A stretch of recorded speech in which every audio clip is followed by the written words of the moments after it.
Hello,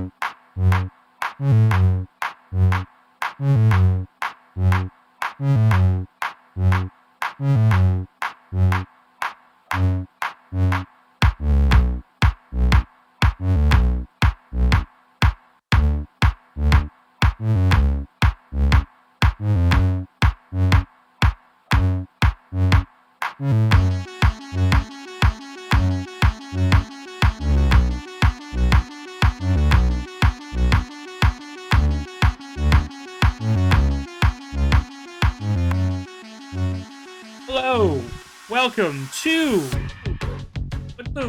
what's this podcast name? We've been gone 3 episodes without a name, and it's just we've just been sitting here in the back rooms, just being like, "Yo, podcast." So, welcome to episode 3 with my co-host Jairo. Say hi, Jairo. No, I wanted it to make like. You should have done it like last time, where you just silent, and then it's just like, "Yo, I'm here." I took my schizo pills, and all my homies are gone. What happened? They just appear again. You're like, no. Has anybody taken the back rooms? My name's Jairo, by the way. Meme Cream Machine. He has all my socials. You can just plop him in. My guy, we'll do that at the end. Who cares? You're hiring. No, I'm just skipping. I'm skipping, but do we have the back rooms? Is the back rooms a good thing? Dude, dude, it's the back rooms. I don't think it's the true neutral of all places. All right, there's nothing good. There's nothing bad that comes out of it. Okay. Alrighty, that's why we're here, because we're just a bunch of people saying some random shit. But today. Yeah. If the title of the episode and as well as what we got going on here is not does not pique your interest, or if you do not understand what's happening, we have my cousin Aiden here, and we're going to be basically shitting on Bethesda. Yeah. Just that. Whole episode. Nothing much. Say hi, Hayden. Hello. That's just free therapy, by the way. Free therapy. Guys, don't worry. Bethesda is gone. Bethesda is not real. You know, you could say what you want. What's Bethesda? What is Bethesda? No one knows. You know, I bet Bethesda is like a what do they call a sleeper agent's like fucking trigger word? You say up. Bethesda, it's like, oh, what? I turned around and there was a basket. People. Well, Sonny, someone said the name that I haven't heard in ages. Bro, check out this new Bethesda game. Takes out sword, takes out scimitar. Scimitar. Okay, well, do you want to get to the bread of the butter of the situation, why it sucks, or do you want? Well, why are we going straight into it? My God, dude, like subtlety, I'm man. That man. We look, man. I know you want to get into the bread and butter of it all, but like we gotta, you know, we state what the episode is, but guess what, right? We just shoot the shit for like a hot minute, you know, get everyone cool and steamy, bro. You know, you could jump in the pool and then you get into the hot tub, not the other way around. Otherwise, you're going to be too cold. You know what I mean? You know what? Let's talk about multiverses right now. No. I want to talk about Bloodborne, actually. You guys know Soulsborne? Best game. You know, I remember Bloodborne. Tell us the lore. Hold on. Alex, you tell us the lore of all the Soulsborne games, and I'll tell you the lore of every 40k faction. All right, here we go. So, in the beginning of Terra... You have to say it at the same time. It has to work. Come on. Oh my God! But I just have to turn into like a being of like I'm like what story am I following, and then just consume people. Well, you know, we'll save time. We'll tell everyone's lore at once. Yes. All 3 of us. Wait. Okay. In 1 second. All right. So everyone, 3, 2, 1. A sexually deprived ADHD. Okay. Okay. I guess no one understood what I was going for. Okay. Oh, shit. We're gonna say it in 1 second, but I took a sip of my coffee. My bad. well, here we Three Stooges here now. Well, I can explain the lore of Fallout New Vegas, but we'll save that. That's not this episode, unfortunately. Don't make me explain the whole plot of Hotline Miami 2 and 1. Don't let me tell you about me telling you about a Minecraft. Anyways, Minecraft has lore. Minecraft has lore. Yeah, it does. Super hidden. No, It's super hidden, and it's not a lot, which is why I believe that which is why I believe that the next few updates are going to be more like quote unquote lore heavy. Oh, okay. Like especially with there was supposed to be like excavation stuff in the wild update, but they took it out because the wild update was actually split into 2 parts, and yeah, so it's either going to be next update or the update after. I like the update that was hidden, where like they basically had like infinite realities, and essentially it was like really cool too. And then was it the April Fool's patch? It was, yeah. I feel like that was awesome. That was an awesome update. Which I don't think I ever played on April Fool's, so I actually have no idea. Yeah, you should definitely give it a shot. Yeah, it's really good. Oh wait, no, I saw shit where it's like you picked up like full blocks in your hands, and you had to like create other things like by throwing them on other things, right? That was one update, but one of the previous updates was you writing in a book, and then when you threw the book to an end portal, it would teleport you to a different dimension. And some of the dimensions were actually set and would give you certain things. Oh. Which is pretty cool. Bro, why does Minecraft give us fucking April Fool's shit that's like actually interesting, and then Rainbow Six Siege is like, yo, everyone is a teddy bear! Like, what the fuck is that, dude? Okay, well, I don't want to shit on it, but that's actually pretty good. I kind of like the Muppets. The only good thing out of Rainbow Six Siege. Anyways. I was gonna buy those skins. I was gonna buy it, and I was like, no. Just because you have a point. I mean, I've had Rainbows sitting in the back for like a millennia, and I don't enjoy it. I don't like it. It has, because it's EA as well, I believe. No, it's Ubisoft. Sorry, another shitty fucking game company. Yeah, just like it's basically the same as Apex when it comes to just a bunch of little kids screaming in the void, and the only things that come to the directors or developers' ears is just their echo chamber. Yeah. We need to have an episode on EA, by the way, because we have a lot to talk about. Oh my god, too much to talk about. Too much to talk about. Too little to list. Okay, well, let's get a. But speaking of which, yeah, let's talk about fucking Bethesda today. Now, as we know from episode 1, me and Bethesda don't really have a good relationship, alright? I don't have to explain Skyrim again. Look, we've all been here, we all done that. I don't like Skyrim, alright? Now, we're talking about other things that Bethesda has been in, or has done, I do enjoy a little more. Alex and I... Hayden and I... have it's fine, don't worry. Who cares? No, you say, hold on. Bloodhound and me. Bloodhound and I. All Father, give me sight. Give me insight, please. But, All Father, your wish is granted. But me and Hayden have played Fallout 4. Hayden has definitely played way more than me. But like I still have like about like 400 something plus hours in Fallout 4, just dicking around in mods and whatnot. And even though Fallout 4 is fun, of course there's better things out there.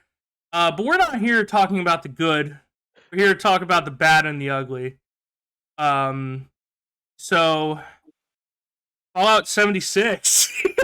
Oh god, that's no. Okay, so before we go into this, I do want to preface something, because I think this isn't as widely said as it should be. Just because you like Fallout 76, just because you like Fallout 3, New Vegas 4, etc., if you like a Fallout game, you are a fan of the series. You are no less a fan of the series for whatever game you like, and you are allowed to like whatever you want to. You're allowed to enjoy whatever you want to, and just because the game is highly criticized doesn't make you less of a fan or not a fan at all. I've actually met some people who do actually like 76 because of the multiplayer aspect, but then I've met a lot of people, myself included, who do not. So, as much as we are going to probably trash Fallout 76, Fallout 3, and Bethesda 3, 4, etc., and Bethesda as a whole, some people do like those games and find enjoyment in certain aspects, so you should be allowed to enjoy those games in any way you see fit. And we also, just real quick before we get into probably 76 mostly, because 76 is where a lot of Bethesda's shortcomings have been shown.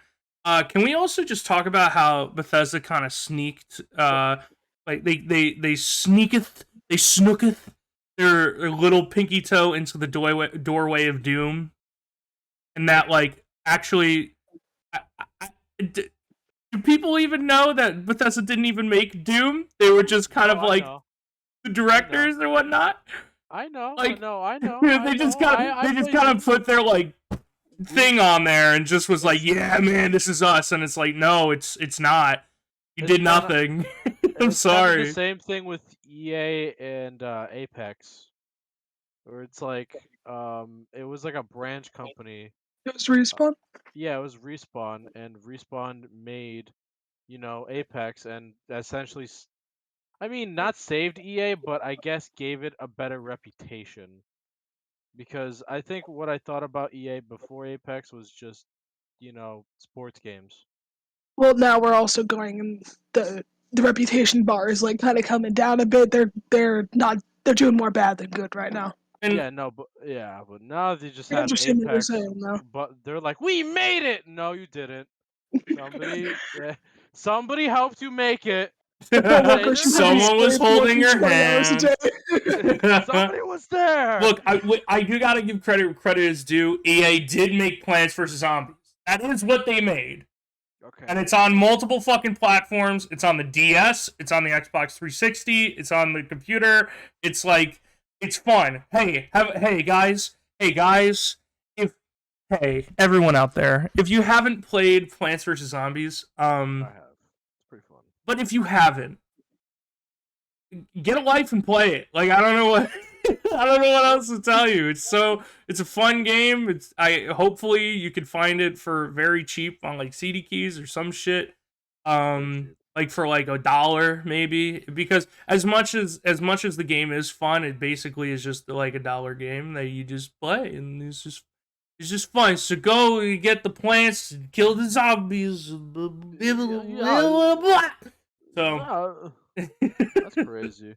No, I mean, it's pretty okay. So I think the difference between what was it, Apex Legends and Plants vs Zombies is Plants vs Zombies is probably gonna be harder to fuck up because it's like you just lay everything out there. I mean, they still did add a with different Plants vs Zombies too. No, I think they fucked up. Have you played the third person Plants vs Zombies? You're talking about Garden Warfare 1 and 2? Those are actually fun. I've played them. I think those are actually fun. Newest one, because I saw mixed reviews on it, and I was like, for what reason?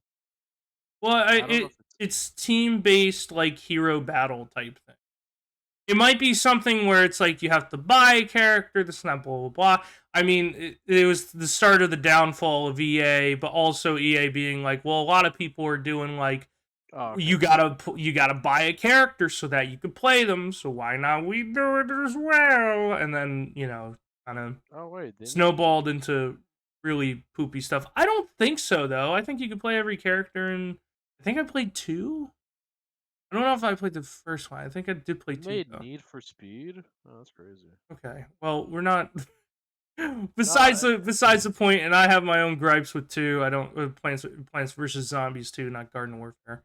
And just it's poop. But let's stop talking about EA. Let's start talking about Bethesda. So I mean, where the fuck to kind of begin? Does everyone feel like Bethesda just should stop making games?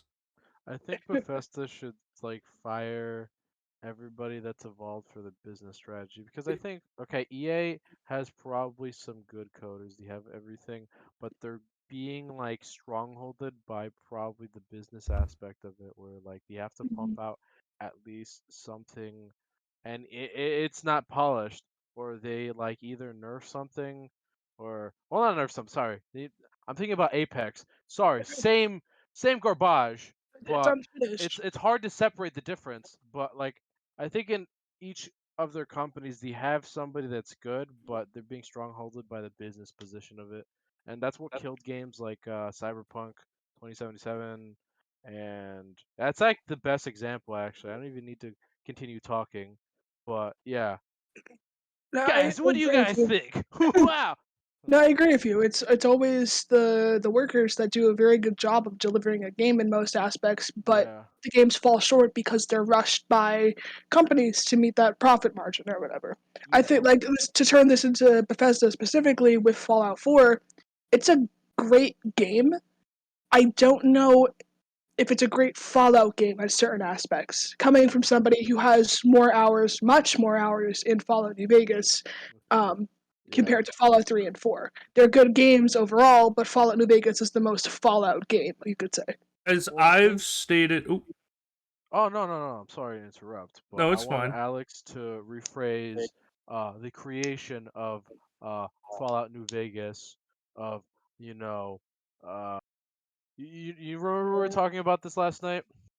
I believe I remember a little bit. The thing with No. Fallout New I'm talking how they didn't create the game; it was created Yes, by. I can go into that actually. Yes. Yeah. So we know, so the series of events, I guess, with the Fallout series, from 3 New Vegas to Fallout 4, and I'll leave 76 as its own thing. That's its own thing for now. But with Fallout 3 released by Bethesda, and it was a major success because it was a 3D Fallout game.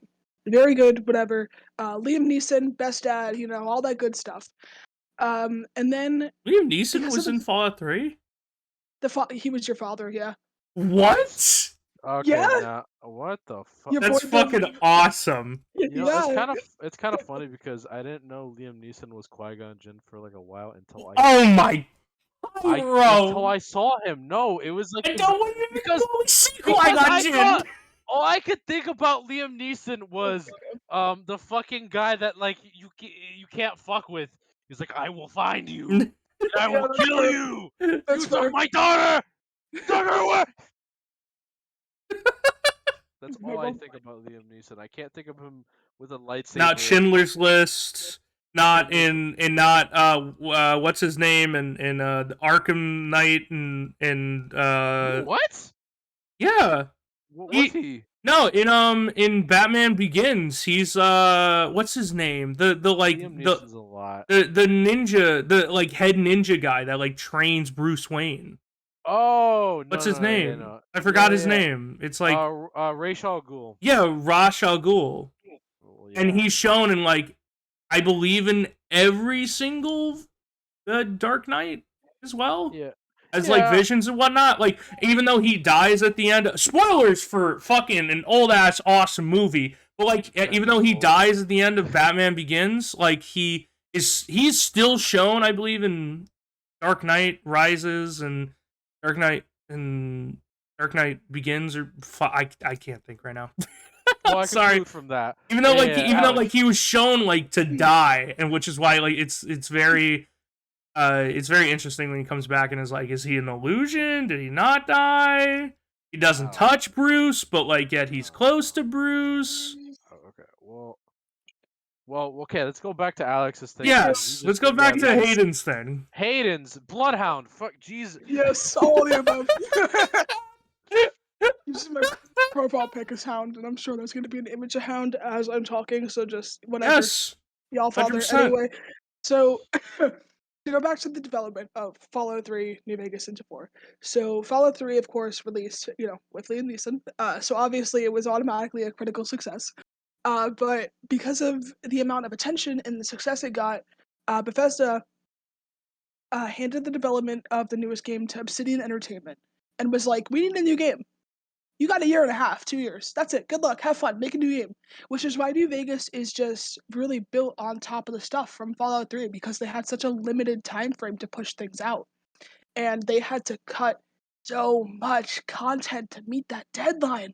And you can actually see it in certain aspects of the game, even though like this game is really finished. It's an amazing game, DLC or not. But some stuff is left out. And which is actually why there is a mod, if I'm not mistaken, I was called the about to John say. Sawyer mod.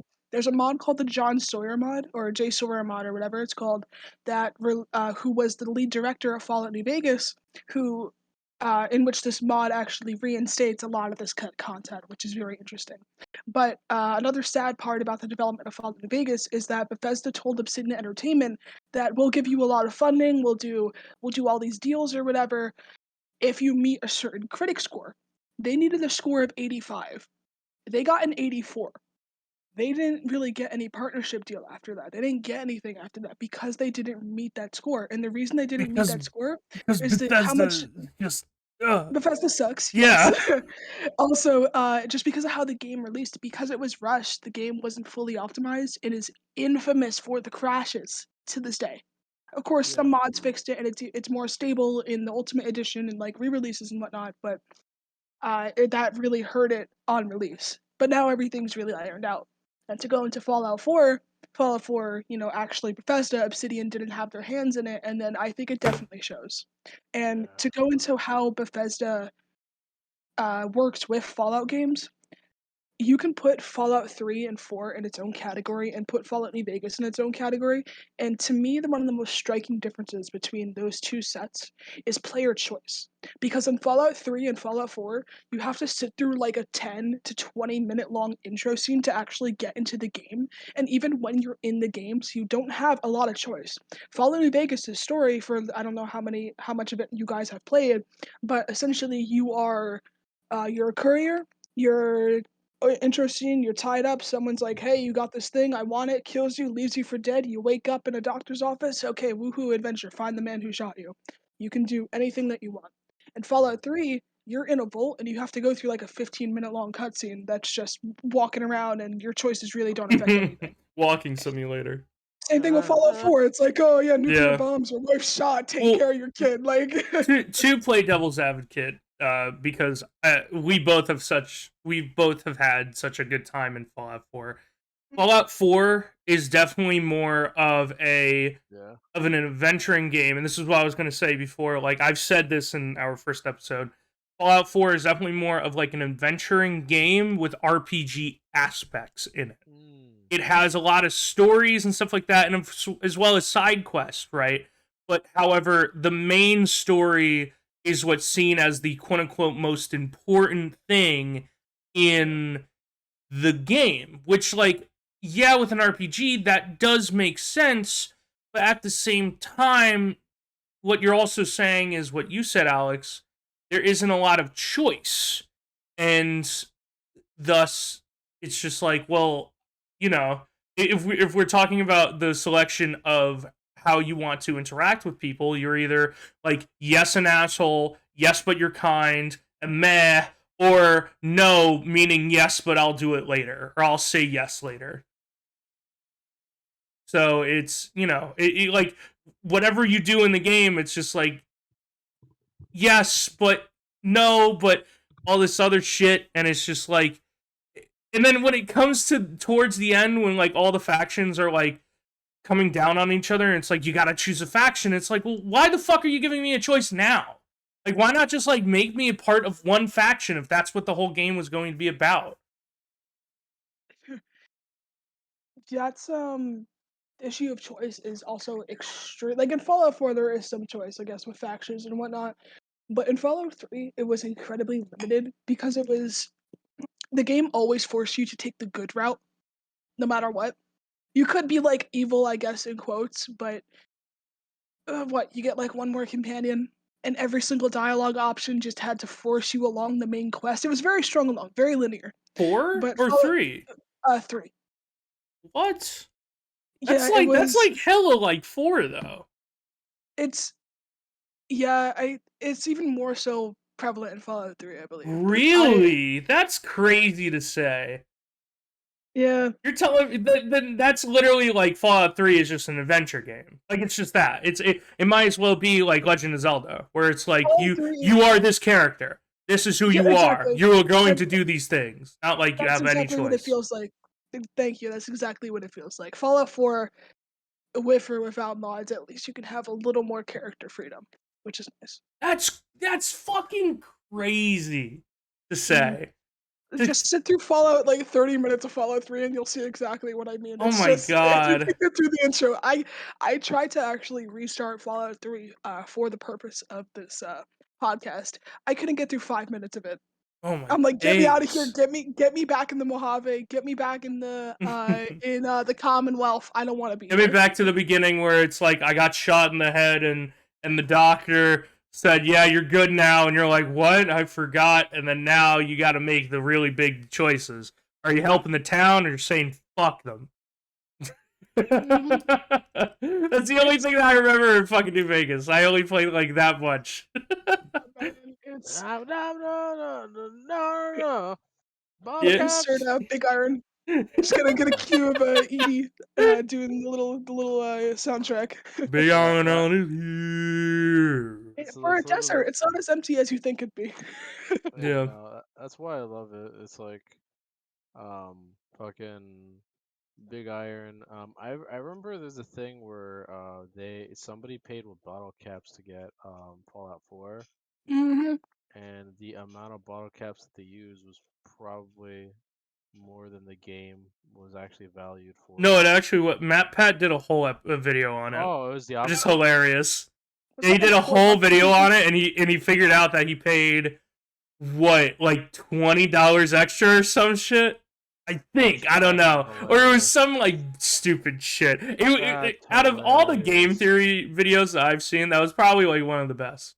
Because they're worth something. Metal is worth a lot, so it's like ridiculous to something? pay for Well, things with in bottle the caps. context of like Fallout at the time, like you could actually do a one comparison of like gold in I think 3 in New Vegas, like a bar of gold that is like 99.99% purity is 200 caps.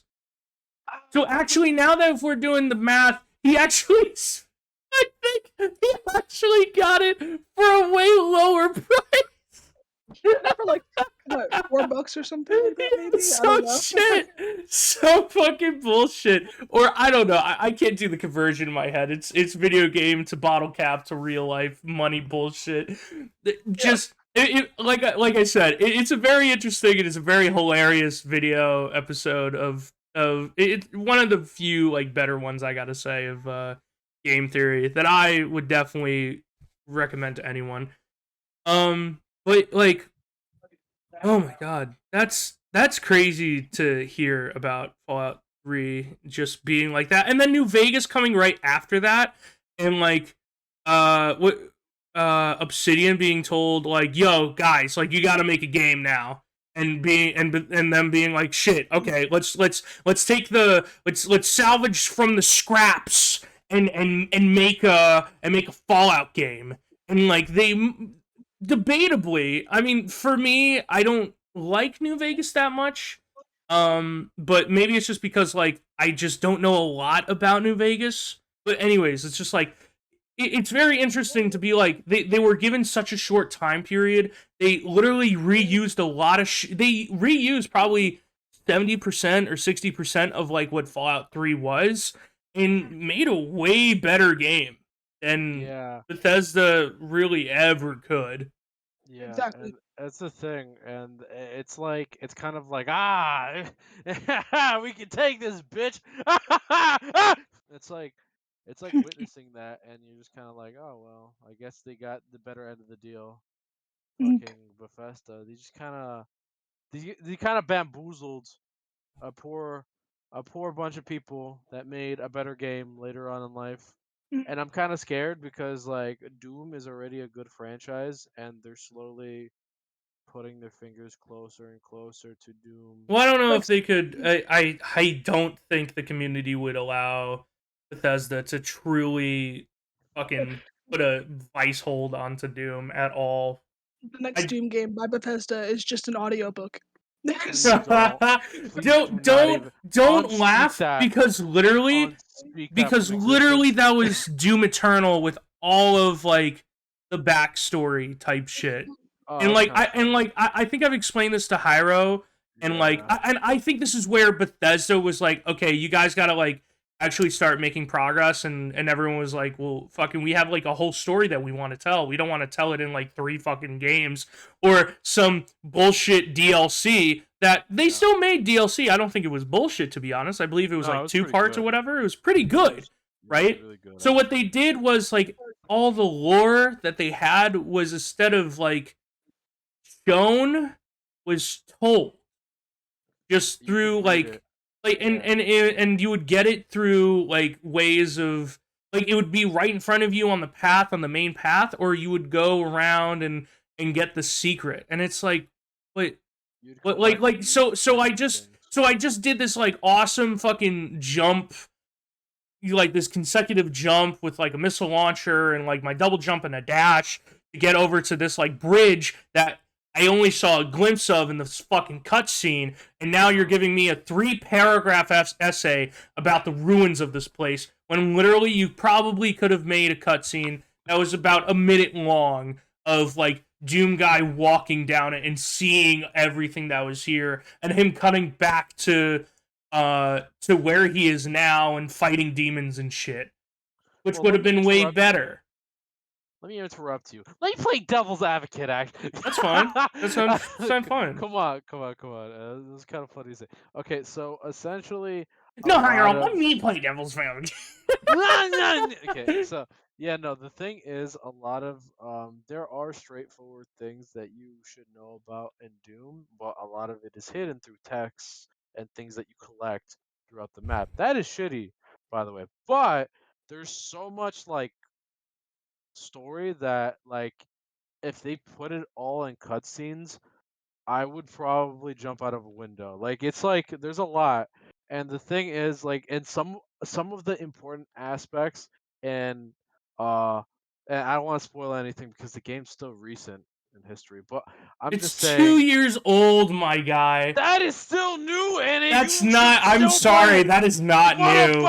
It's not old, but it's not new. If you have not played. If you have not played Doom Eternal, and I'm gonna say this literally before you continue. If you have not played Doom Eternal, please play it. This is a spoiler warning, but like Jairo, just go. Don't worry about spoiling it, dude. Okay, so a lot of the key aspects of Doom Eternal, like why does Doom Guy look exactly like the enemy that he's trying to kill, are left up in smoke. Like, you have to kind of decipher and understand, oh, that's why they look like, it's kind of like, oh, that's why. And essentially, I think there's a, like, it's not like an ongoing theory, but it's kind of like a thing that you have to piece together.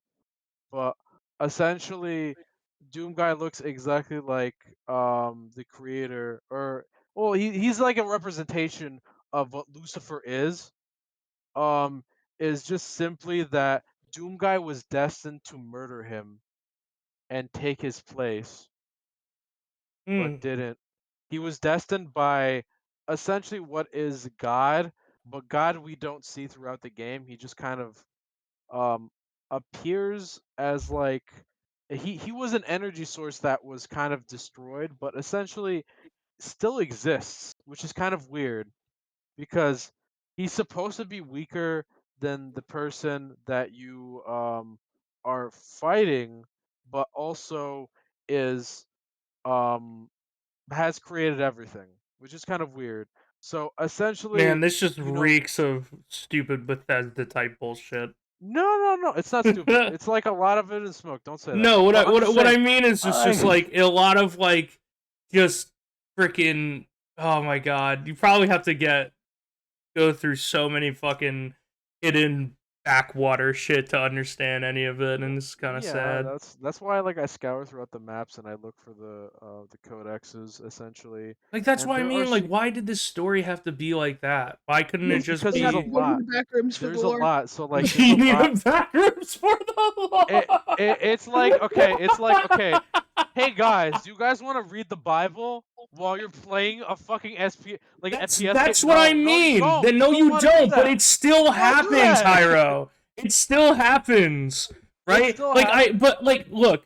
To also play devil's advocate, I understand that you have to have low points in a very fast FPS like Doom, Yeah. right? And I'm not saying that like every scene of like interest or importance has to be a cutscene, of course, right? You can still have written shit. You can still have shit on the demons. I think that written shit is awesome on every demon and how it was spawned and how it works and shit like that. I'm not asking for an anime episode, beach episode, where all the demons wear fucking trunks and bikinis so that we can have an explanation of whatever.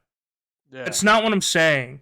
But Well, like when the fuck but when you have literally like 80% of the lore written for you in a very fast-paced FPS game, it's just like what, like I'm supposed to be ripping and tearing, not reading this fucking, like I said, like this, like there's shit that is 3 paragraphs long that take about like 5 minutes to read, and like 5 minutes may not seem like a long time to an actual reader, not like a gamer like us, but to a very fast-paced FPS, that's a long fucking time.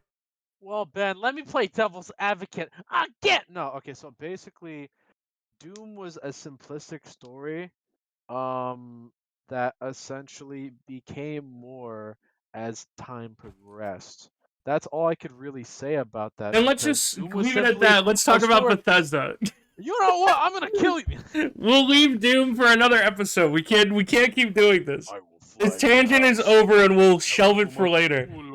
No, but I understand what you mean. It has definitely from 2016. It has become way more complex and chaotic, and for better or for worse, to be fair. But like I feel like it was definitely Bethesda's hand in some way, being like, you guys gotta pick this shit up. Like, you guys gotta do something. And instead of let's be honest, if there was another Doom game that had more story and lore in it, like actually presented and whatever, or even more DLC with that, even though it would be somewhat bullshit, like whatever story and lore, I would be fine with that.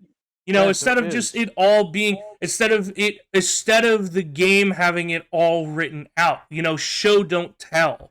Like, that's how I felt the game that's how I kind of felt the game was doing. It was just telling me, like, this is what this place is. This is, it might as well have just been, this is who you are. But let's get back to Bethesda. Ben, all right? There is. The movie with The Rock, okay? That was a very shitty movie. Yes, it was. It was a very shitty. That was all for that one joke. Alex. Fuck, Hayden. I don't know if you. There was a Doom movie. No, there wasn't. No, there wasn't. What are you talking about? Yes, there was. What are you talking about? Yes, there was. I'm sorry. There was. The Doom movie can't harm you. It's not real. Dude, oh my god. But I feel like Bethesda. I mean, I know what you mean by the slow chokehold of Bethesda. Just like, Doom, you're coming to me. Will this game die next? And it's just they've just gotten so comfortable, and a lot of game studios have become so comfortable with releasing mediocre, unfinished titles. And if you can mod it, expecting the fans to fix it. Yep. And if you can't, just having fans accept it, because to go Started into with Fallout 3, like you said, even like with Nintendo, with like Pokemon and stuff, it's like no matter how good or bad it is, people are going to buy it anyway because like it's Bethesda, because it's Nintendo, because it's whoever. They're going to buy it, which is very upsetting because honestly, I don't know where the Fallout series is going to go. I really hope Obsidian gets back on development after they finish the Outer Worlds 2, which the Outer Worlds is a small tangent in mine, is basically Fallout in space. It's a AA game, Fallout in space. It's amazing, super fun, super colorful. It looks absolutely gorgeous. and I had a really fun time with the first game. They released a bunch of DLC that I haven't played, and they have a second one as well. Not gonna lie, that's how I felt. Borderlands the pre-sequel hella was like Fallout but in space a little bit. I heard the DLC for the third Borderlands was garbage. Well, yeah, I don't know. I haven't played the third one. I've only played the pre-sequel. That's the only one I've played. And when I went to like the first game and when I went to the sequel, I was like, I like space a lot. They had a gay Australian. It was awesome, and she was like she was kind of like your roadie, and she just like kept talking to you and on the moon. You just like did shit on the moon. It was awesome. Yeah, that's good. Well, back to Bethesda. Well, yeah, back to Bethesda.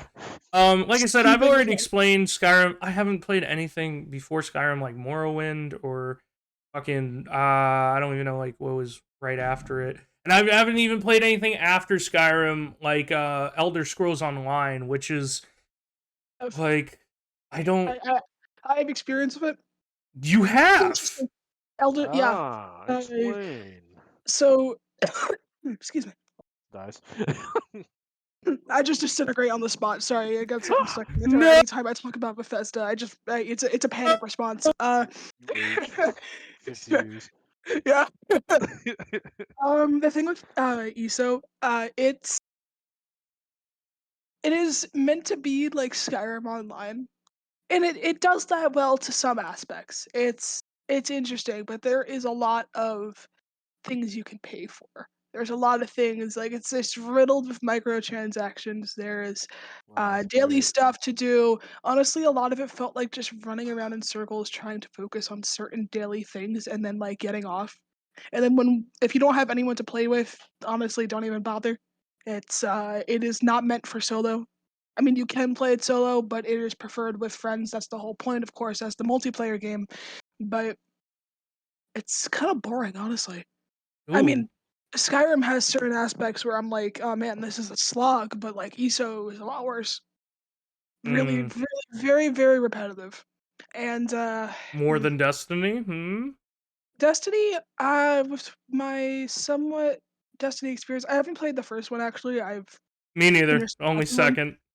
Yeah, same second because that's as far as I was letting EA take my shit. Yeah, no, that's far. If you ever wanted to play Skyrim online, just download the mod. There's a multiplayer mod for Skyrim that's really successful right now that actually just released, I think, last month, that allowed up to 8 people to play together. It's very interesting. Like the host is the only one who can like initiate quests and whatnot and main stuff, but otherwise everyone can actually play together, and it works really well from what I've heard, which is what ESO should have been. But like instead of a MMO, it's a live service game. It's a live service game, so they need to make their money back with microtransactions, with all this stuff, and as well as DLC and whatnot. Like I believe, like a month ago, there was like this huge fucking DLC. Like, which may I say, like, as a company, whoever fucking is animating at Bethesda, great fucking job, right? I was like hooked. I didn't even know it was fucking a Bethesda thing until like after. I was like, oh shit, it's Elder Scrolls Online?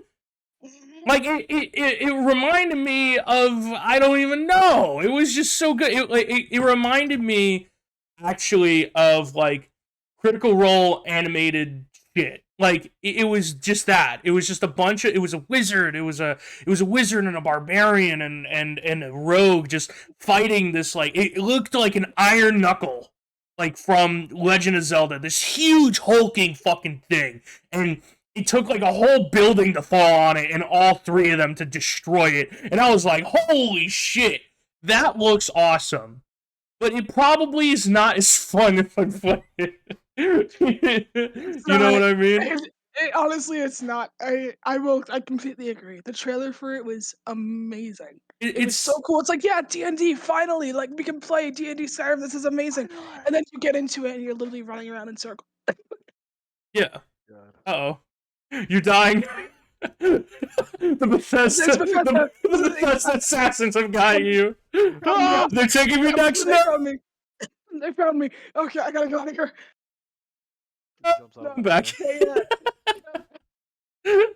Oh my god. So Assassin's got me. I've been talking too much trash about it. They have to take me out. So we have a game that is. We have two games that are boring, games that are broke, games that are just inherently just like bad or not in the series. We were talking about 76. Now, if no one understands like Fallout 76, it looked like a really interesting game. To be honest, it was Fallout Online. You got to play with a bunch of people. 76 specifically was said to have four times bigger map than fucking Fallout 4. Now, that sounds awesome. But what isn't awesome is when the servers are a max of 64 people, meaning like everyone is pretty fucking spread out. And like it rarely is the case that you find someone to talk to. You know, and like you can loot them and shit. But like you've been like going around for so long in the game to find someone. Once you do, it's like, Wilson, thank you. Someone has heard my call, and you just start talking. You know, or you die by like random other shit. You know, 76 definitely has shown the bad side of Bethesda where on Bethesda's fucking website, they had specifically bots give 76 5 stars, and people noticed this and started bombing that shit with like 1 star or lower reviews. That's hilarious. And then Bethesda took that shit off. Mm-hmm. I don't know. And it was the funniest shit. It was the funniest shit ever. You could literally go into the Wayback Machine and see like when people started to notice and fucking start dropping the rating for 76. I think Internet Historian on YouTube, he did a very good job. It's like a compiling the development of 25 to Fallout like 76. 35-minute episode about It's everything fucking wrong with 76. The game inside and the company inside as well. A bunch of the shit that they've done. There was supposed to be like a scotch that was supposed to be out that was in a huge glass bottle that then was in a small fucking bottle that was encased in a really shitty fucking plastic casing and whatnot. Ah, the jacket in the duffel bag. Jacket in the duffel bag, just like it was supposed to be. No, it was supposed to be a mail carrier bag. That's what it was supposed to be. And then, like, yeah, it was supposed to be like a vinyl mail carrier bag that was shown that you could get in the game. And, like, only a very few amount of people got it. Actually got it. And you want to know who got it? Some influencers actually got. Yeah, yes, content creators. We're the only ones who got it. And then everything else was just like, oh no, we'll give you a drawstring bag. Like nothing, like, it wasn't a mail bag. It didn't look like it. It looked like a bag that the actual freaking mail bag would have been carried in. Oh my god. It irks me to this day. It's completely fair, yeah. It's... And a bunch of people asking for refunds and whatnot. And then the refunds were literally like, hey, we'll give you 15 in-game currency. We'll give you like 15,000 in-game currency. No, it was $5. Which is literally $5. Yeah. You know? Absolutely disgusting. Actually, just Bethesda just being slimy pieces of shit. I'm just wondering, what happened if they put, like, I can only imagine microtransactions in Fallout New Vegas. It's just the Gunrunner's Arsenal DLC, like the really unique and really good weapons that you actually just have to insert your credit card into the disc slot to get. I don't know. We'll see. Everything is silent. Dot! Yeah. Sorry. Layla just gave me my food. Oh, that's cute. Yeah. But like, oh my god. Yeah, just it painted Bethesda as one of the most slimy, scummy fucking companies out there when it came to just customer service and dealing with like shit that like they couldn't back up like like any of the shit that they promised, any of it. Mhm. And yet like literally like years before with Fallout 4, you got like the whole fucking power armor helmet. You got the Pip-Boy that actually could link up with your phone. You could put your phone in it, and you could access like your in-game inventory. Now, of course, like all of this shit is clunky and whatnot, but it's like at least they showed it, and then it was like people got it. You know what I mean? Like it wasn't like at least people got it. At least it was like a fun experience. You got the metal casing for the game itself as well when you like pre-ordered it, like a bunch of other stuff. You got the whole map of the Commonwealth, like all this other shit. Yeah. For Fallout 4, and yet for 76, it's like they couldn't even do one fucking thing right. They've just gone. Like I said earlier, they've become comfortable with just not working with the fans, with not caring about anything, which is really upsetting. Because I've been with the series for years, and just to see how it's being treated now, it breaks my heart. Yeah.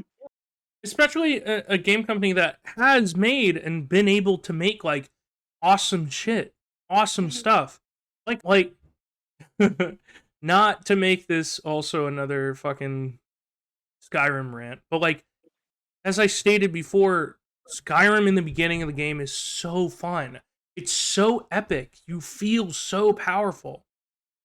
Fallout 4, like Fallout 4 as well. Like we both agree, Hayden, that there are a lot of side quests that are really fucking fun. Like like everything to do with Nick Valentine. Everything to do with Nick Valentine is just awesome. His backstory, fucking not Dire Docks. What the fuck? Far Harbor.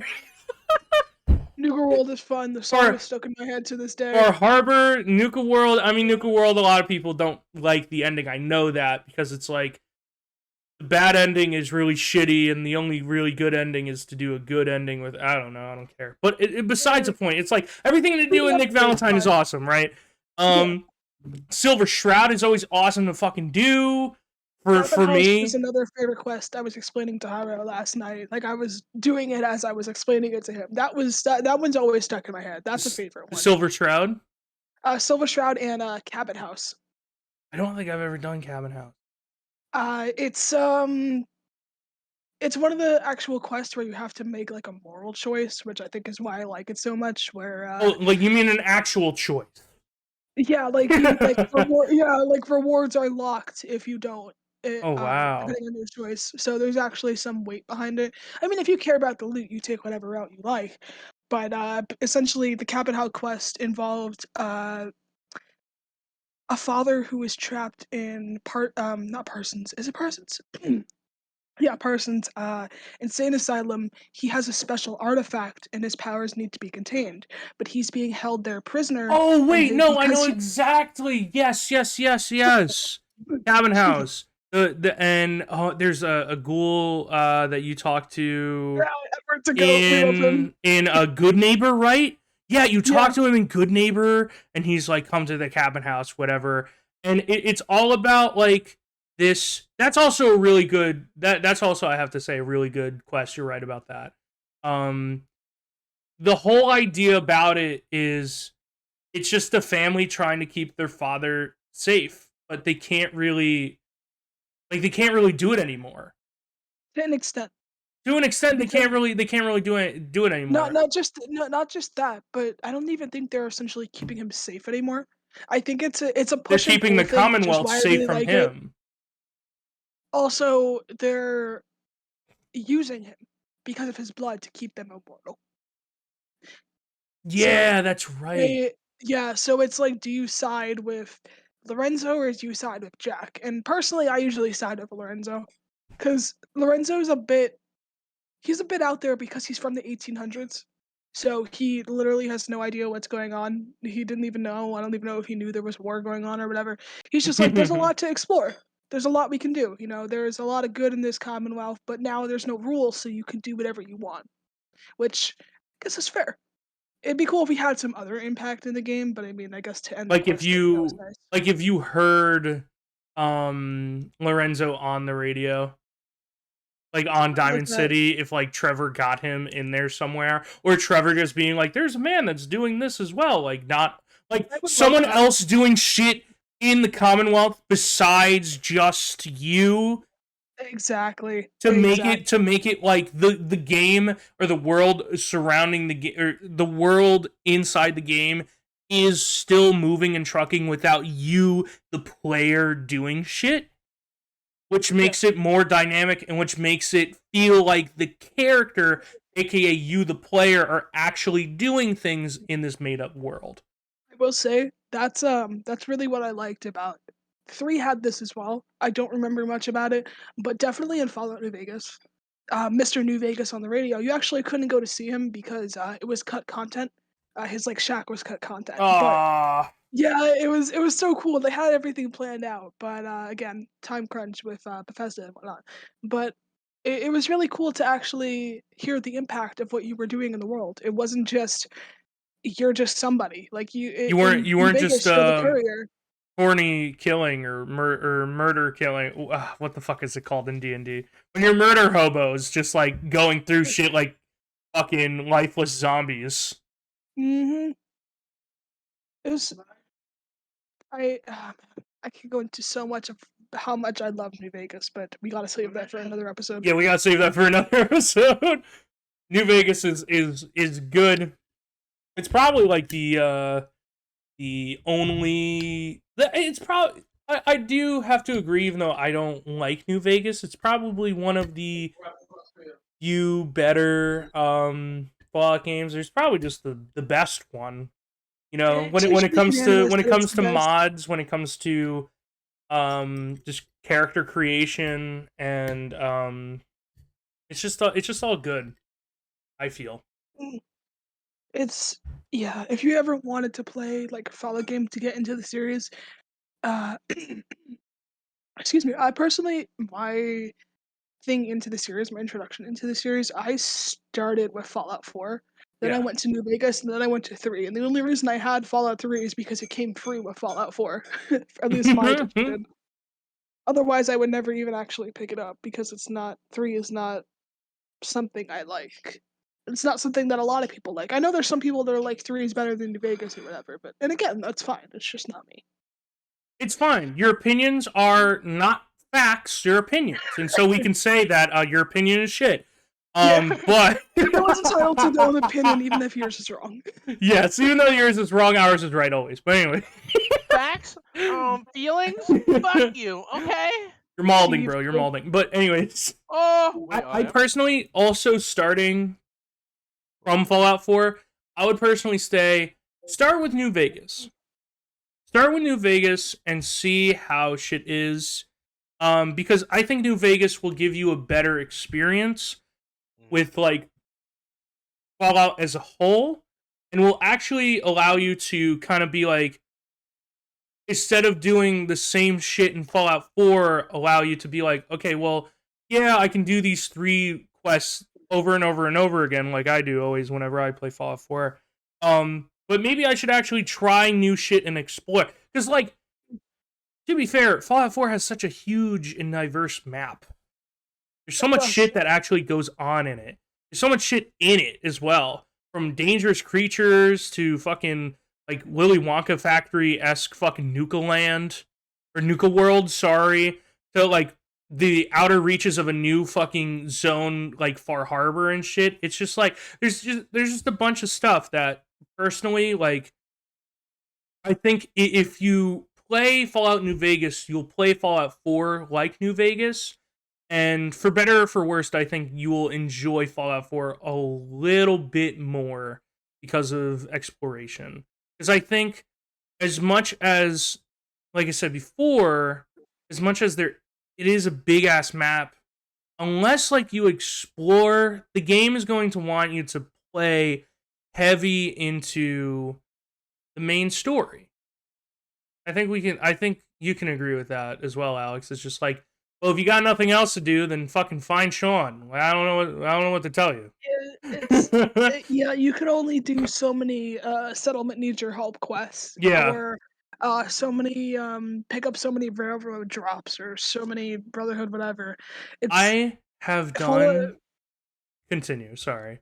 No, I was gonna say Fallout 4. That's where one of the main downsides people have with Fallout 4 is the repetitiveness of certain quests. That's why people don't like Preston.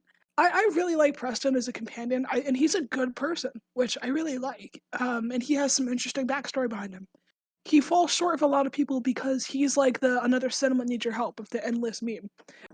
If they didn't have the endless quests like that, a lot of story and a lot of things, well, not a lot, excuse me, or a little bit of things could have been salvaged in terms of the player relationship with the actual game.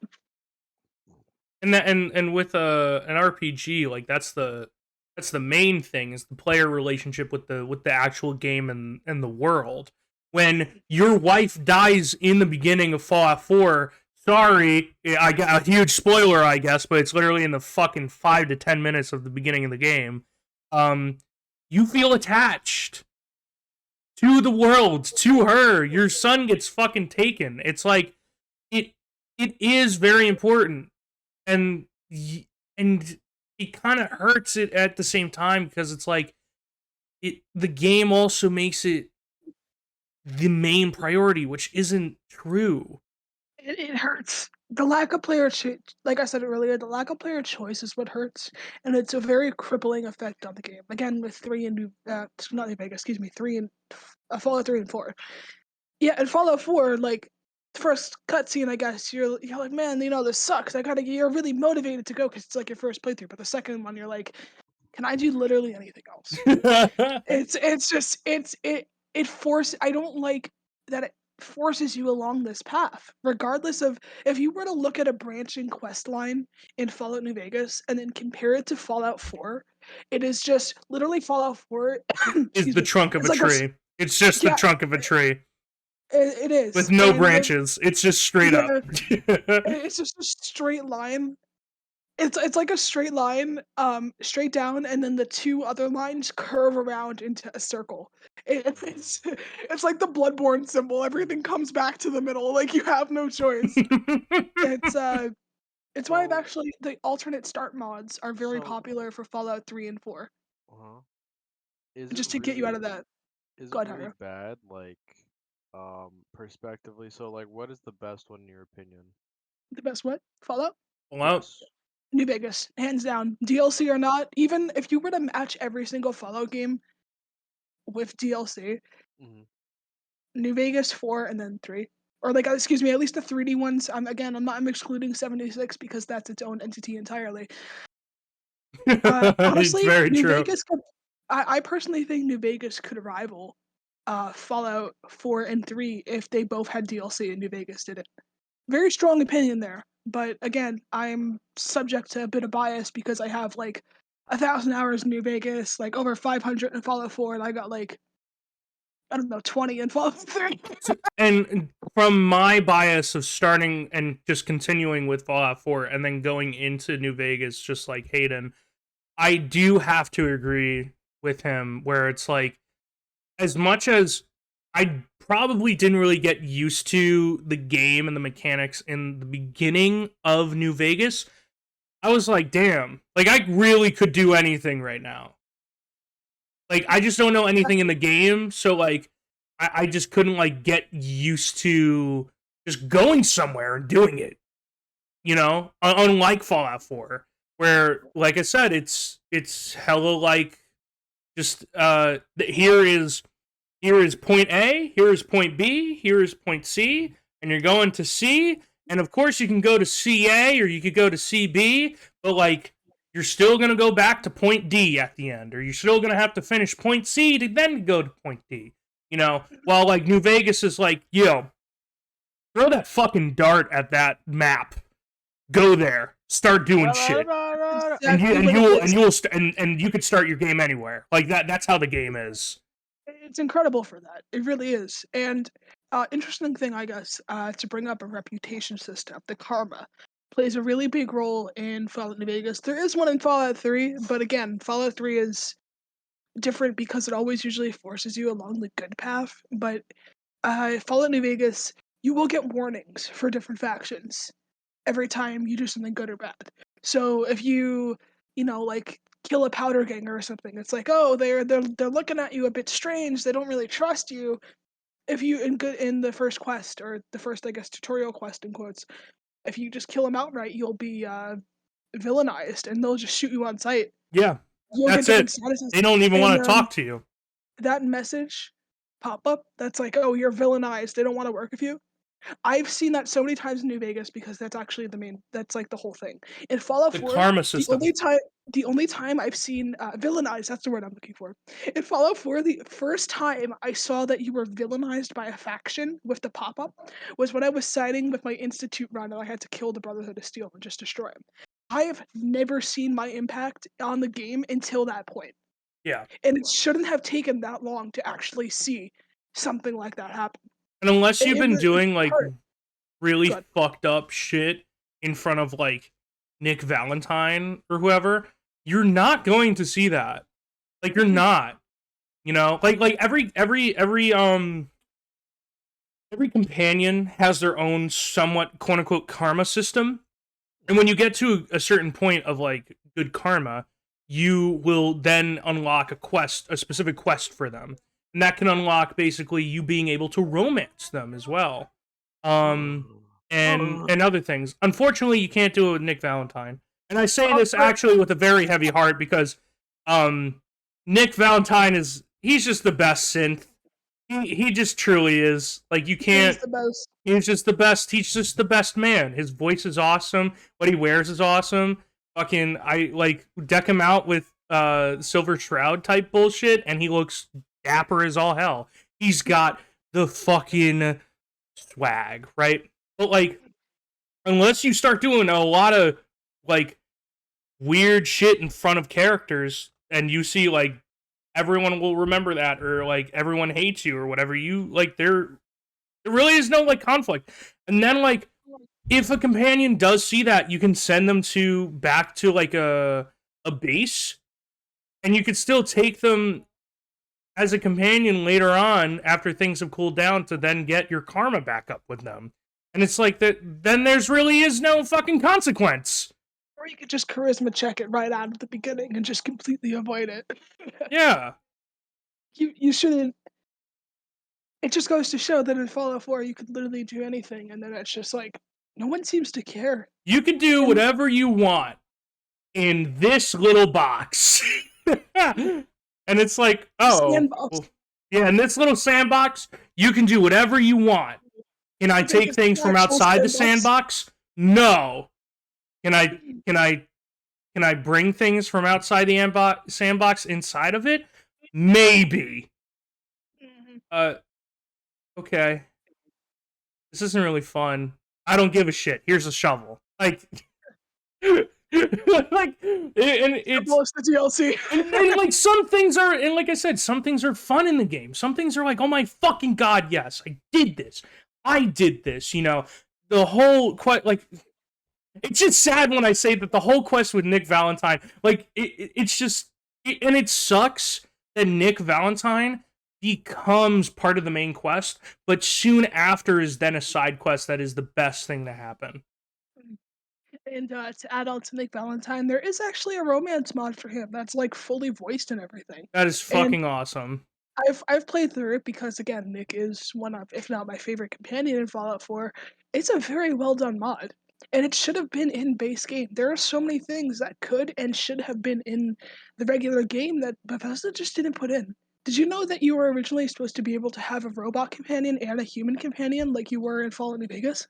Because in New Vegas, you can have either Edie, who is an iBot, or Rex, as well as a humanoid companion slot for everybody else.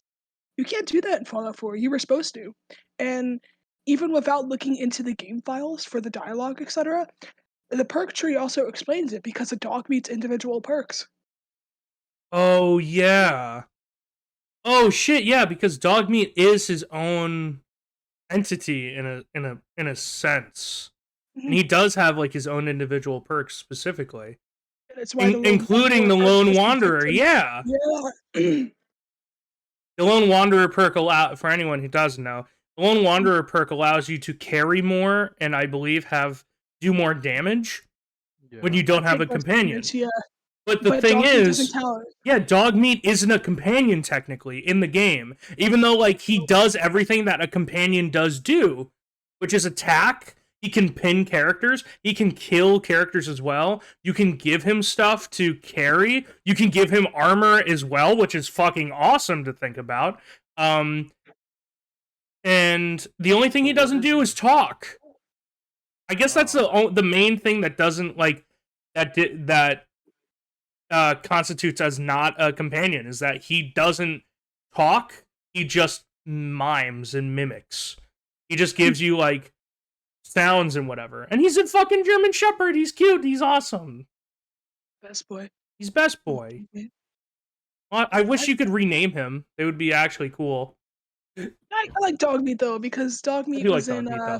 Fallout 3 as well, and then in New Vegas there's Rex. It's cute. It's a nice little continuation that they're in every game. But Jairo, I kind of left you to the wayside for a bit. Did you Yeah, have any sorry. input or any questions or How anything? dare Because you? we're the I'm ones with most of the angered, experience. Oh, you are. peppered, flustered, I'm waiting for the mustard. Discord No, I have. disconnect noise. You just leave us. Look, I just. You know what? You know what? Wait. Oh, let me. God damn it, he left. He left. He's back. That one joke. No. Yeah, there's a lot that's going on. Okay, so what is like essentially the worst thing that it? So, and your is Fallout 4 the worst in your opinion? No, No. Okay, what is the not worst at all. one? So, I Now, guess not counting 76. no, 76 again. Yeah, that's its own thing. If we want to, I guess rank these, um, I'll rank them including DLC, just because that way everyone's on a fair playing field. New Vegas Uh, is the best, definitely by far, and I think that's even excluding my own personal bias. The DLCs are incredible for New Vegas. They really are. And then Fallout 4 falls. Sure. Actually, you know what? I gotta do it justice.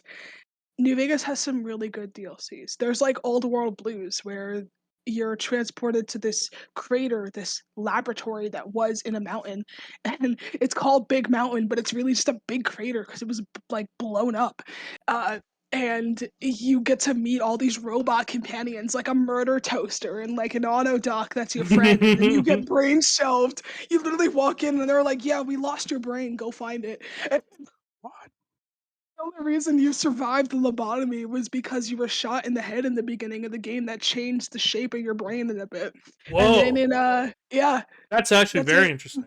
It was a very interesting thing, and the explanation actually held up because every other lobotomite that you see, all the other humans who were kidnapped and experimented on by the robots, who were actually originally doctors, who were originally scientists, who had their consciousness put into robots, they uh, all the other lobotomites are crazy. They attack you on sight. They attack each other, Mm. and it's just very interesting to see. Like you're the oddball, and you actually feel like you're the main character because of everything that happened. And then there's that's Old War Blues, and then there's was it lone is it lonesome heart? Hold on. uh, then there's Old World Blues, that you excuse me, Dead Money, where you're transported to a casino in the Sierra Madre, and you need to literally organize an entire heist situation, like GTA style. Like just Mm. it's amazing. And then there's What? Honest Hearts. Yeah, like Old World Dead Money, excuse me, is it's really interesting. And for those who don't know, with Fallout New Vegas, you have skills, and those skills apply to speech checks in game. And you need to actually treat the three companions that you meet in Dead Money how they want to be treated, like actual people. Because if you start using your speech checks on Dean Domino, in the end, he'll betray you. because he wants to feel like he's the best. So you need to give that to him. Then there's Dog/God, who is a Nightkin, which is like sort of a super mutant variant that has schizophrenia, and you need to Whoa. you can all Nightkin have schizophrenia because of their use as stealth boys, and you can't actually uh to have Dog/God switch his identities. You need to use a certain phrase, a certain radio code that's like "dog, get back in the cage" or something like that. And if you use it too much, he ends up betraying you, and he's like, "You're just like him. You're just like the master," and then he'll kill you. And then there's Christine, who she's mute after an autodoc procedure went wrong, and you need to treat her like an actual person. You can actually do sign language with her if you have enough intelligence, and you can't force your companions to do anything because at the end of the DLC they'll betray you. And what New Vegas does really well is, again, your choices matter. Because just speaking from the DLC perspective, if all your companions make it out alive, that's like the good ending. Like if Christine makes it out alive and you're on good terms with her, she actually runs the Sierra Madre. Dean Domino goes back to performing, going along the ways. Dog/God finds a way to like work together with both of his sides, given his schizophrenia. And then that's just one DLC, but so many branching options. And Mm-hmm. then the DLC, like the creme de la creme of the DLC, Lonesome Road, which this is a continuation of the main story in a sense. Because throughout the main story, what is like the whole crux of it is that you are Courier 6. You are the sixth courier who is tasked with taking the platinum chip to a certain spot in New Vegas. But you were ambushed by, well, Benny, who is the main villain. No, Hey. not you. You. You. He's like, ring a ding ding, baby. Right from the start, shoots you, and you wake up dead. You whatever. You find him, and you find out that that platinum chip was supposed to be delivered to Mr. House, who runs New Vegas, the Mm. remnants of the Las Vegas Strip that's still running to this day, because he, in lore, has all this power. He is New Vegas, and it's with this platinum chip, you get you do the story or whatever, and then once you're like level 30 or something, you need to be very high level for this to even recommend that you go in, because you can actually go in at any level, but you won't get the XP from it because the XP scales like with your level. You can't go in and complete a quest that gives you like 5,000 XP or whatever, but that's its own thing. Excuse me. So continuing on with Lonesome Road, in the trailer, Ulysses, who was the courier before you, literally tells you, bring the best gear you have, bring the best weapons that you have. You're going to need it, and even if you have it, you're not going to survive. Lonesome Road takes place in the Divide, which is like the remnants of, if I'm trying to remember correctly, like NCR trade routes and whatnot, and pre-war buildings and everything. Like there's a death claw in every corner. There's ambushes in every corner. There's tunnelers. There's marked men. Things that can kill you in 2 shots despite any armor that you have. You go in there with power armor, it's going to break in the first section. You are meant to die there. It is punishment. And you meet your companion Edie in there, who's being used to transmit messages from Ulysses, who's warning you, do you really want to come and fight me? And then you make it to the main silo building. Of course, this is spoilers for a game, but it's like 10 years old. And you can confront Ulysses, and you need to be extremely careful with your dialogue choices. One mess up, and he turns on you. But you can convince him to shut down the nuclear bombs that he's about to release on the NCR and the Legion into their Wow. main camps. And you can be, I personally always try and convince him to help us, to work with him, to defeat the Markmen, to try and shut down the bombs. Because what's the point? What's the point of just adding more into the destruction? And Ulysses makes so many good points about the factions in New Vegas, the 2 main factions, the Legion and the NCR, the Bear and the Bull, that none of them are going to work. No matter who you side with, no matter who the courier has input with, the factions on their own are not going to survive. They are spread too thin. They have their own individual problems. They're not gonna make the Mojave. They're not gonna win over the Mojave. They're all going to die out. The Bear and the Bull. They're gonna kill each other, which is completely fair. He makes so many good points, but you can convince him. Do you want to help me shut down the bombs, or whatever? Whatever you want to do. So you can either set the bombs to bomb the NCR, the Legion, both of them, or disable them. And you can only disable them if you have Edie with you as a companion who sacrifices themselves to stop the No. bombs. But What? but that's the Edie that's in Lonesome Road. The actual Edie is still in New Vegas. Thank So God. yeah, I know Edie is the best companion. One of the best one of the best non-human companions in New What is this? Vegas. Edie, fucking the Nick Valentine.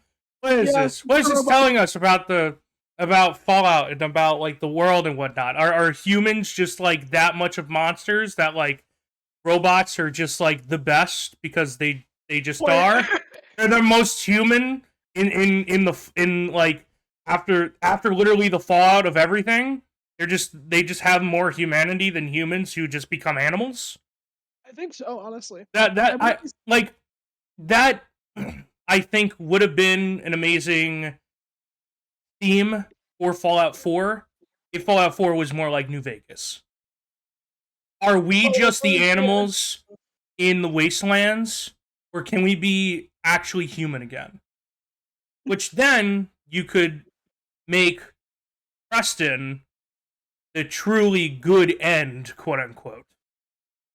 Where it's, yes, we are humans, but we can get back up. I think the Minutemen might be the canon ending of Fallout 4 now. They gotta like, but it's just dumb because they're just so fucking. They're Boy Scouts. That's what they are. They're just so Boy Scouts. They do good because they are good. Like I personally don't like how Minutemen are treated because it literally is like, we are Captain America, we are Superman. There is nothing wrong with us, and everything else just came on to us. And it's like why I like the Institute, to be honest, even though they're comically the most evil thing in fucking in the Commonwealth, and why I loved as well as the Brotherhood of Steel is even though they both are, well, institutes of human beings who want the Commonwealth to be better, there are still things within them that are bad, that are wrong. I like the idea of, if you could have been the higher up to, or you could have been the little guy to go higher and higher and higher to fix what was wrong in the main headquarters with the main person who controls everything. Mm. That's what it could have been. You know, it could have also could have been a theme. But I mean, the DLC sound fucking awesome for it's New Vegas. if you could get the Ultimate Edition, you could literally go down and pick it up for $10. It is one of the On best CD keys, it's experiences I've probably had even with anything. lower. Yeah, it really probably is. Like, if it is one of my favorite games in general, not just a Fallout game. I've had so many fond memories with New Vegas and so many times exploring. Like, I still play it to this day. I was playing it 2 days ago, actually, where I was just going through and just finishing up some extra achievements that I wanted to complete. Very interesting. So to circle back to your original question, Hyro, to rank the games in order of how much I like them, including DLC, there's Fallout New Vegas, of course, as the top, biased or not. Then there's Fallout 4. I Far could Harbor and Nuka explain. World were awesome. Which I you can explain more Fallout 4. I could explain. I can't really explain a lot of Nuka World, but like the thing about Fallout 4, I would have to say, is the idea of that we've been explaining a lot. It, as much as it is not as much as a Fallout game as New Vegas would be, it still gives you choices. It still allows you to customize a lot of things. It allows you to explore the entire land, and it's a huge fucking Commonwealth is such a huge fucking place as well. Um, of course, the main story is pretty shit, but like, I think what you can do in the actual game with mods and whatnot kind of carry it a little bit more. Um, when it comes to DLC, Far Harbor helps with a lot of the backstory that actually Nick Valentine has. How he became a synth, and like him actually forgetting like a bunch of shit before, he became a synth as well before he became like what he is now, basically a robot. Um, on top of not only that, but leading off from you doing his like actual companion quest and it being like you go to a mobster's fucking underground hideout killed that killed Nick Valentine's like lover in the past.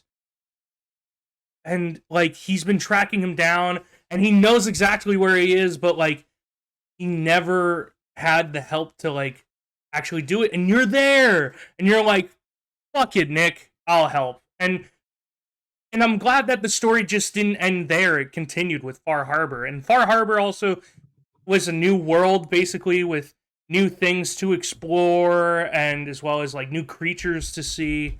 And Nuka World was basically just Willy Wonka's Mickey World Factory, to just say the least. It's just this huge fucking place that has a bunch of shit in it. You got to be a high level for Nuka World. You got to be like level 30 as well, because like shit will just wreck your shit in Nuka World. Nuka World is also the only DLC or the only thing that like actually gives you a choice, like we explained before, but the choice of being a good guy is way better than being the bad guy in the scenario of it. I personally don't know the actual ending of it, unfortunately. I think, do you know, Alex? Or Sorry, can you repeat that one more time? The last part, I zoned out for a second. oh no, it's fine. Do you know like the true like? Do you know the ending of Nuka World? Because all I know is that like unless you're a good guy, like you don't really get anything good if you become a bad guy. Because Nuka World finally does give you a choice in all of Fallout 4. I don't think you are. The good ending, with the good, I guess, in quote, ending is just to kill everything and just take control by yourself. The bad ending, in quotes, you take over the Commonwealth and you put up like raider flags in one of your settlements, and I guess you have access to Porter Gage, who is the raider companion, and if you have Preston with you, he has some unique dialogue for that. But Nuka World is fun until you get to the endings. Yeah. Really, it's like running through and seeing like the gator claws and then the Nuka variants of the enemies and just not Yeah. knowing what's around the corner is incredible. Because that literally is like if you go to Disney World for the first time. In a sense, like you don't know what's there, and it's like, oh my god, there's a fucking whirligig or whatever in there, and it's a Buzz Lightyear ride, and we're going to the Blue Bayou restaurant, and even though it's all expensive, it's all fucking still good and whatnot. It's it's just that it's right here. it's just that it's all like death and shit, and you're like, oh my god, there's glowing ones that are fucking purple and shit, and it's just a bunch of like just random other shit, and like I said. Nuka World, you gotta be level 30 or above. Like, you will get your shit rocked. Far Harbor, you probably go in, like, level 15, early 20s, to be fair, if you wanted to. Like, and just level up there and then come back to the Commonwealth and do the main quest. There also is one more... Automatron. Look, interesting. I don't mean to be rude, but that could have been just a side quest in the main game. I actually didn't know it was DLC until like I finished it and I was like, "Oh shit, that was DLC." It's very forgettable. It doesn't really add a lot of shit besides just like new variants of walls and floors that you could do, but at the same time it does add like a side quest for you to find this person, defeat them, and then realize that they're just like an antisocial woman who's just like I make robots. Yeah. And they're cool. And you're like, yeah, robots after is fun. That's cool. You know? But like that's it. Like that's what I mean. Like the DLC for that isn't like huge. It literally could have been like a last minute update that Bethesda could have added for Fallout 4 and instead of a DLC, and I literally didn't know the difference until the end. They need the money, don't forget. Yeah, they need the money, I guess. I don't know. That's really all of Fallout 4. I mean, there's the other workshop stuff, but that's not really DLC. There is workshop stuff that you could download on Steam, which is on top of like DLC that you could download in game of Fallout 4 that you can add, like different guns. Definitely, I believe a multiplayer mod here and there. Oh man, excuse me. A bunch of other stuff, and of course, because it's Steam, or if you have these games on Steam, of course you're going to have Steam Workshop and a bunch of other stuff to add. I mean, look, if you haven't fucking played Steam Workshop Left 4 Dead 2 and just seen the crazy fucking shit that you could be, and just like you could fight Fall Guys, minions, the tank could become DK, Donkey Kong, and just like a bunch of shit. If you haven't done that yet, do yourself a favor and do it. It's like the funniest shit ever. But like, it's just a world of difference, and you can add so much more stuff to the game. Stuff that's how would you say, that just helps with a bunch of shit in it. Of course, also get the unofficial Fallout updated mod, so that it fixes a lot of things in the game. But of course, if you download the mod, you can't get achievements, which is kind of poopy, but I also understand. I've given up achievement hunting in Fallout 4 because some of the quests are actually broken and you need the patch to fix them, so it's can't really be completed them on. Again, Jairo, please, you've been silent for a bit. We've just been going on about how much we love Sims. Doing chores, like like you guys went on the rant, and I was like, ah, fuck. Let me say something. I know nothing of Fallout. No, Well, but essentially, I'm going this big. Ah! Okay. Okay. So basically, what I don't like, and what I was trying to get into Fallout, trying to get into Fallout 4 because like I liked it. It looks pretty cool, and I saw the commercials for it, and my friend Lucas was like, "Oh, before you get into Fallout 4, You should you get have to like download." 18 of these mods. No, it was more than that. It was like it was rearing up to 50, and I was like, "What? You Why? Why? don't. No, why? Why? I don't Why? recommend downloading any of those mods. If you're gonna play Fallout 4 for the first time, if you're gonna play any game for the first time, don't play with mods. Well, let me finish my sentence, Mr. Sexy Daddy. People, whatever. Oh, thank you. Basically, what I'm saying is, imagine if you ordered a sandwich and you're like, "Damn, this is my favorite, like fucking sandwich. This is the best meatball sandwich." And then instead of giving you the sandwich, they gave you the ingredients of the sandwich, and they gave you a note, and it said, "Go fuck yourself. Make the sandwich yourself." Like, that's essentially what I feel like. What the Bethesda games are kind of going on, because like some of it seems very incomplete, and if you need mods to enhance the experience, you have to reseason your To goddamn enhance the sandwich. experience, you say? No, to actually have a functioning experience. Unfortunately, Yes. You have to. If you have to make the sandwich yourself, you might as well grab the employee and throw them out the window, because you're buying a goddamn sandwich that you have to make yourself, and you're like, why? Why does this even exist? Why are they given such leeway? Because I know any other game company would be thrown down a flight of stairs. Like, what? Why? yeah. No, I mean that's a lot of the reason why like there was an uproar for Fallout 4, not as much as 76, but like there was, and there kind of still is. And I agree with you 100%, but like at the same time, you don't have to play Fallout 4 with any mods in the beginning at all. If you want to have a good time, just play the fucking game and do what you want to do. If there's a quest that you want to do, fucking do that quest, man. Even if you're under level, like just do it. Like if you fuck the main quest, do everything else in the game. That is what Lucas should have told you, because like that is everything that you need to know. If you are done with all the quests and you want to do the main quest in the game, fucking do that shit. If you want to replay the game, then go heavy on the mods. Probably don't do it on a console, because then your console's gonna get fucking bricked by accident. Sorry, Hayden. Stop crying over here. It's just okay. But basically, like, I don't know, like, That's kind of stupid though.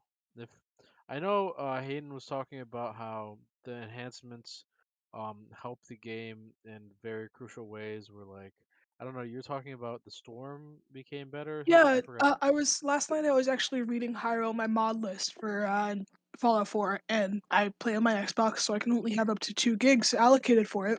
Two But gigabytes of mods. That's literally it's nothing. really, yeah, That's really, it's really nothing. Like, and a lot of mods. I think I have maybe, let's just say, about like 30.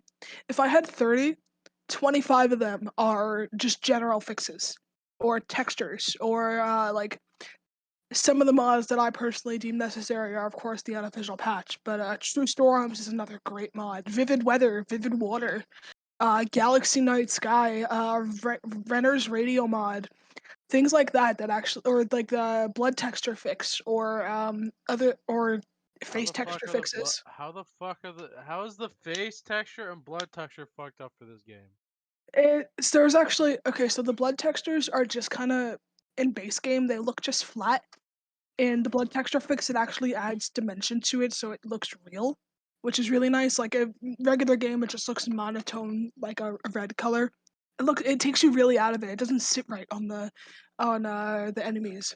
But the face texture glitch is it happens a lot with facial mods or anything that changes your character because there's a glitch that will turn your face just to dark skinned depending on your character skin color. It doesn't matter. It'll just completely bug out your face textures. So I have a mod to fix that. But it's I'm trying to remember some other mods actually. And another mod that personally is like my own flavor is adding winter to the Commonwealth. Makes everything snow, makes everything covered in snow, and Makes everything look a little bit different and a little bit Yeah, better, to be fair. yeah, it's like, oh, Bethesda could have added these things. Like if I feel like somebody in the room was like, oh, these mods are really interesting. What if we input? No! How dare you have an idea, Well, game throw you out the designer? window. there's that, but also at the same time, Bethesda was like, well, we can make money off of it. So then they took certain mods that like you could get with a Bethesda account, just like download it straight to the game. And then they allowed it so that you didn't need a Bethesda account to then download all these other mods on console. Creation Club. That's another thing. Having people pay for mods that people have already released for free. It, Like, only it's thing, Yep, right? that's Bethesda Honestly, for you. That's the no, theme but song, I guess, Ira. you know, honestly, I think the only thing that Bethesda has done good is, and I don't know if this is, if you guys witness, if you had the Bethesda launcher, right? Nobody was Never. using it, so yeah, whatever. Okay, so basically, um, as the Bethesda launcher was, coming to a close, any games that you bought would be ported to Steam. So I accidentally had bought Doom Eternal on the Bethesda launcher because it was a honey bundle. I forgot, it was the website that essentially gets you stuff for cheap. But I bought it when it first came out, and I was like, oh, I can't wait. And I saw it was a Bethesda code, and I was like, so like I literally was like, I gotta refund this, and then like a couple weeks went by, and then I was like, oh, I forgot. But essentially, um, I think, yeah, as soon as the Bethesda launcher was going out of service, they were like, oh yeah, so like we'll give you all the games that you bought on this on Steam for free, and then you could just port them. So that was like I think the nicest thing that Bethesda has done. So it The was like any nicest, and DLC. and that's it. That's it. Like that's anything. Like so, like if you got anything from like Doom Eternal to anything on the Bethesda launcher, since the service is discontinuing it, you could port it all to Steam, and they'll give you all the codes for it immediately. So, and this could go for Quake.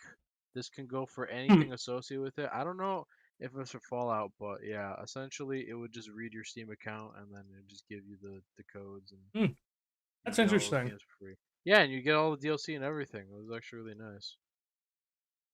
but I bought the game twice, so you know. Oh no! I bought the game twice because I did too. I totally did too, but I believe I got all the DLC and whatever for Steam sales, so like it wasn't that much. I like bought like everything that Fallout 4 had for like $30 instead of like buying Fallout 4 for 50 and then like every DLC being like 20.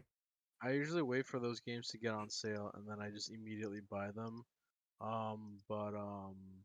Yeah, no, that's like probably one good thing that I could say about Bethesda is like I think if you ever buy anything from their launcher, they'll you just immediately. But that's like a rare case, you know. That's like when the stars align, whatever. But that's the only good experience that I had with them. I've never seen any other game company do that before. Where like they actually were like, oh shit, you got it. Well, you know, go fuck yourself. Like they were because like Bethesda just did that, and that's different. Mm. That was good. It's not in the actual template of Bethesda wanting to fuck people over. Yes. Alrighty. Well, if that's the case, Yep. unfortunately, I do believe we are out of time. We've been going on for like, oh my god, an hour and 40 right now, guys. Oh my god! I didn't even realize. It's been an hour. It's been close to 2 hours right now. Oh, yeah, I just shit. checked the start of the call. Wow. 1, 2, 3, 4, 5, 6, 7, 90. Like, oh, okay. Well, I mean, for right now, thank you guys for listening. If you've been listening to this whole thing, thank you, Future Benny, for doing it as well. This has been our podcast. I don't know what the fuck we're gonna ever name this. Hopefully we'll have what? Did they steal the back rooms? Like, we gotta check out right now. The Backrooms podcast. Yeah. Did they steal it? Like, because ooh, who stole it? That's okay. The back.